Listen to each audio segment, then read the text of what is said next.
and welcome to the Pod of the Damned. I'm your host, Ian, and in today's Minisode, we are going to be talking about the 2018 movie Slender Man. If you would like to support the podcast, you can do so across our social medias. We are on Twitter at Damn Podcast, we're on Facebook and Instagram, just search for Pod of the Damned. We're, of course, broadcasting some of our episodes at the moment live here on Twitch, twitch.tv/spooky_forest, and we are a horror podcast that deep dives into a different topic every single week on the main show in our quest to create a leaderboard of the best and worst horror movies of all time. As I said, this is our latest mini-sode. This is a separate series from our main show where I will give a brief overview rather than a deep dive of a particular movie, normally new releases. So far this year we've covered things like the new Scream movie, Texas Chainsaw Massacre, Orphan First Kill, but we do also do some previous releases as well. Go back to our episode on All Hallows Eve, and of course today's show we're talking about Slender Man. Like I say, you can find us across all of those social medias. You can also email us, podofthedamned@gmail.com, and you can support us on Patreon, patreon.com/podofthedamned. Now, of course, if you're watching this live, you get to see the episode live. If you miss this live, it gets uploaded to our Patreon 1 week before it gets released to all of our other platforms, which are, of course, my personal YouTube channel, as well as all major podcasting platforms like Apple Podcasts, Google, Spotify, etc., etc. But we're not going to waste any more time. We're going to get straight into it, and we're going to be talking about Slender Man. This movie was released in 2018, was directed by Sylvain White, stars Joey King, Julia Goldani-Tellez, and Jazz Sinclair. The IMDb plot is as follows. In a small town in Massachusetts, a group of friends, fascinated by the internet lore of the Slender Man, attempt to prove that he doesn't actually exist, until one of them mysteriously goes missing.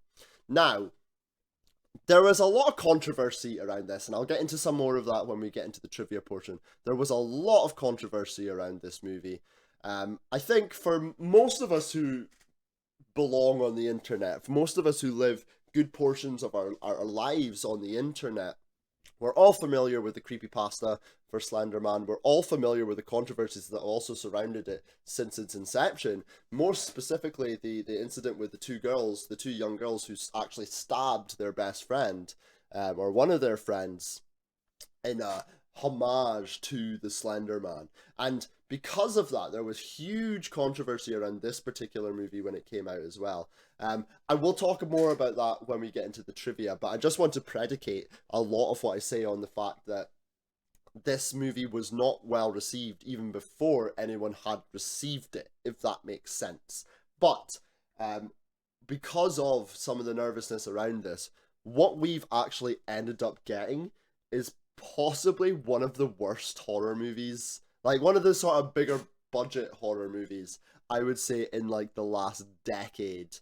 You know, this is not a good horror movie, which is such a shame, because for me, Slender Man's always been something that I've been pretty fascinated with myself. I've always been really interested in it, and I've always thought it would be a really good premise for film and video games. Now, it has proven that in the video game realm. We have had a couple of Slender Man video games, not particularly recently, but Slender the Arrival, I actually think, well, short and a little bit sort of, what's the word? It's just sort of a little bit sort of not redundant, but I think it's a little bit basic. It's still quite effective, I think, in what it tries to achieve. It still has some pretty good scares in it. So I you know what, I kind of enjoyed that game. It's a short game, it doesn't take too long, but there's some really good jump scares, and I remember streaming that game a while ago, and let's just say I was pretty much shitting myself the entire time. So, yeah, like the video games for me were pretty successful in achieving what they wanted to achieve. But I've always thought that it was a really good premise for a movie, and if it was done right, maybe with, you know, the right care being taken, given the controversies that have surrounded it, then I've always felt like we could have got a decent movie. This, however, is just not it. However, I also want to predicate that with the fact that I don't necessarily blame any of the actors in this movie. I actually think all the girls in this movie, like, they do a fine job, and it's such a shame because, again, it's one of those sort of rare movies that's pretty much entirely fronted by a female cast. Of course, we've got a few male cast in there. We've got Tom, and we've got a couple of the parents showing up, but by and large, this is completely run by a female cast. We've got our four main girls. We've got Lizzie as well, who's the sister of Hallie. And so, for me, like, there was so much potential here. And I think that's what potentially makes this movie so much more disappointing than just the actual film itself. Because the film itself is disappointing, right? I went to the cinema to see this. Unfortunately, for purposes of various podcasting and reviews, I've watched it 3 or 4 times since then as well. And the film itself is disappointing, but I think when you look at the potentials there with the storyline, the potential is there with the cast, because we've got like people like Joey King in this film. Joey King is a fine actress. She's a good actress. So, you know, I think that's almost the more disappointing factor when it comes to talking about this film. In fact, in terms of because like if you look at the factors, like the trailer for this movie, for example, the trailer number one shows things in this film that doesn't end up happening in the film. This is due to studio cuts after the fact. The trailer pretty much gives away the ending to this film. So, you know, if you've seen the trailer for this film, number one, it's showing you some things that you shouldn't be expecting because it's not going to happen. And it's also showing you the ending. You know, the ending to this movie is really, really abrupt as well, which for me is pretty jarring when, in terms of, you know, you've been building up and building up and building up, and then the film just kind of ends. And for me, that is really jarring, and it definitely takes away from the film as well. Apart from that, you know, there's some nice effects in this film. There's a couple of decent scenes. I think the scene in the library when Joey King's character, whose name currently is absolutely escaping me right now, Ren, when Ren actually finally comes face to face with the Slender Man, for me, that's a good scene. That's a decent scene. You know, you've got people like Javier Botet in here, who's obviously playing Slender Man. He also plays the Tall Doctor, and he is someone who, you know, is pretty well known. He in terms of playing these sorts of animated characters, not animated, but like CGI characters, he sort of provides the body movements for that. He did it for the Crooked Man in Conjuring, he did it for the Hobo in It. I want to say he was in Insidious, but I could be mistaken about that. I'm just quickly trying to look that up.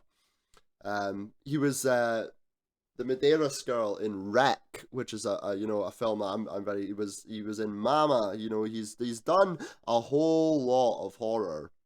I'm just really quickly trying to look. I don't think he was actually in Insidious. I may have gotten that one slightly. I may have gotten them a little bit confused there. But, you know, so he has a horror pedigree for creating these characters. And Slender Man, you felt like, was the perfect fit for him. And I have no issue again with the Slender Man himself. He looks like he should look. He acts like he should act. So, yeah. I think one of the big issues for me when it comes to talking about this film as well, when you're watching it, a lot of the suspense is built up by just watching trees creaking. There's a lot of that. And, you know, once you've watched that for a few seconds, it kind of becomes a little bit, yeah, okay, right, show us something else, please. And when you eventually do get to see something else, it's just a little underwhelming.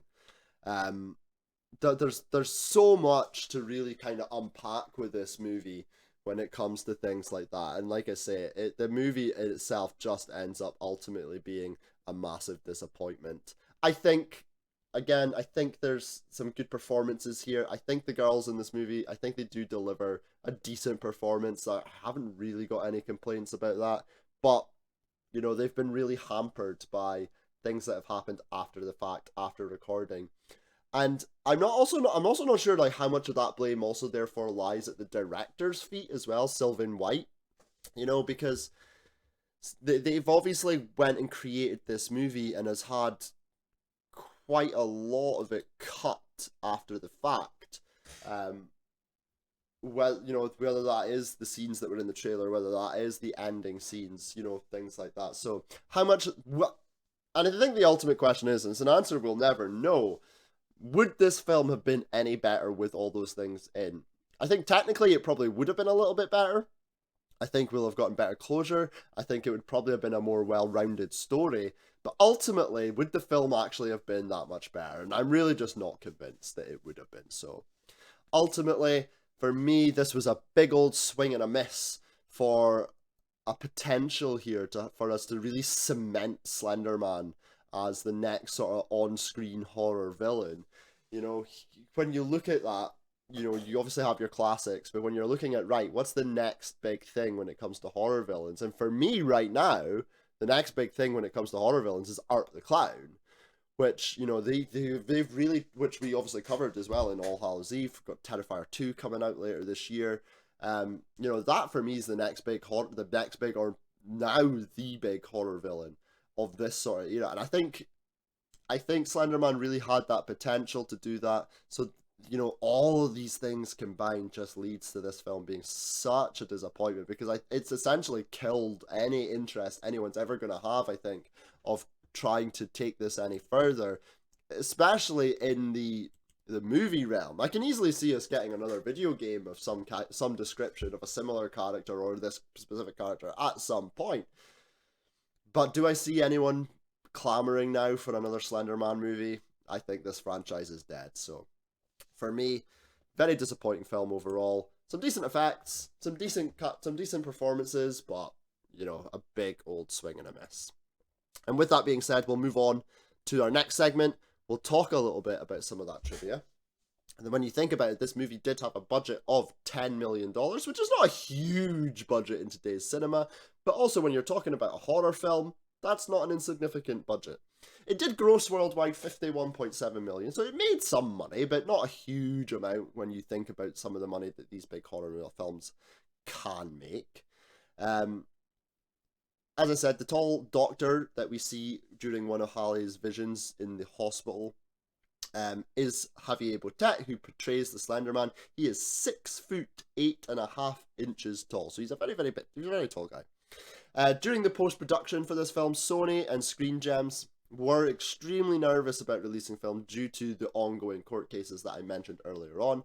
There was a lot of negative publicity at the time surrounding the creepypasta legend, as well as extremely negative responses to the early test screening. So not only were they concerned about the court cases, but they just didn't have a generally positive response from the fans who had seen it. And therefore, the two companies decided that we're going to release this film, but they barely promoted it, and they didn't screen it for critics. So all of these things combined would, will not have helped that final gross figure when it comes to earnings. Sony were so nervous about it, as I said earlier, that they removed many scenes from the final cut, which explains the film's abrupt ending and its depiction in the trailers to being a very different film. The father of the victim, whose life was nearly claimed by the two girls that worshipped the Slender Man, spoke out against the film as well. He cited that he felt disgraced by Hollywood making a film about events that led to a tragedy. I get that he is very close to this. I get that he has very strong opinions and feelings about the fact, that it was something that was involving his daughter. But Hollywood's been making money off the back of other people's tragedies for a really long time. I'm not sitting here justifying it, saying it's right, but he won't be the only person, and he won't be the last person who will feel betrayed and hurt by the fact that Hollywood's making money off their tragedy or their family's tragedy. In fact, movie theaters in most areas of Wisconsin actually refused to show this movie, saying that it was insensitive to the girl and her family, even though the movie was not portrayal of the actual event. So a lot of cinemas just refused to show it.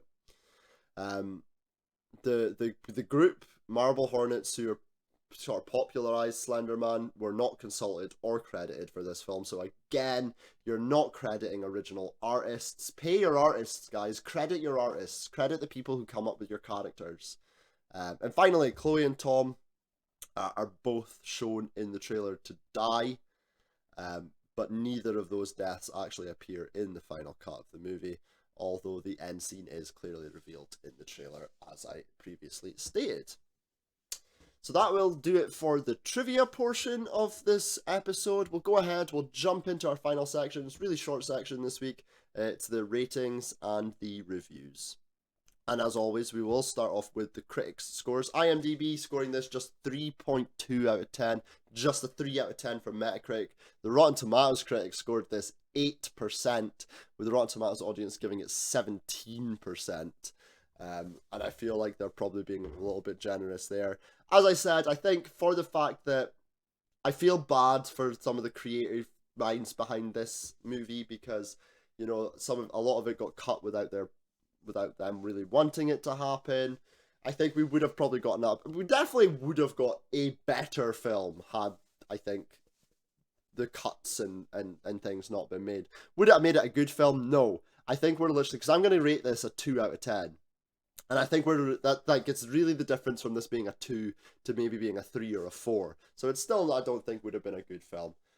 But yeah, I'm going to give it a 2 out of 10. The critics' consensus was Slender Man might be thin, but he's positively robust compared to the flimsy assortment of scares generated by the would-be chiller that bears his name. So definitely no fans in there amongst the Rotten Tomatoes critics. There's not, like, I threw it out to you guys, the listeners, as I always do. It was very short notice for this one, so but in general, you guys as well hated it. And I think friend of the show, Ren, ironically also called Ren, sums it up perfectly. A solid 0 out of 10. A rare film that I didn't even bother making it to the end before I shut it off. I normally can suffer through the worst of them, but this was awful all around. Boring and genuinely not scary. So thank you so much, Ren, for sending that in. And yeah, that's it. That's going to do it for this mini review. Just a reminder that when we do these mini reviews, it is normally on new releases, but we do sometimes go back and do old releases, and these episodes can range from anywhere to 15 minutes to 30. As you know, on the main show, we like to try and go around an hour and a half. So these are just sort of small snippets, and we may go on in the future to do full deep dives into some of these movies. I'm not 100% convinced that my co-host Nico is going to want to do a deep dive into Slender Man, but he may. Don't forget, you can support us across our social medias. We are on Twitter at Damned Podcast. Facebook and Instagram is Pod of the Damned. You can support us on Patreon, patreon.com/Pod of the Damned. If you have missed this recording, you can subscribe to our Patreon from just £1 a month. You get this you'll get early access to this episode before it goes live across all of our podcasting platforms a week from Saturday. So you get 1 week early access to this.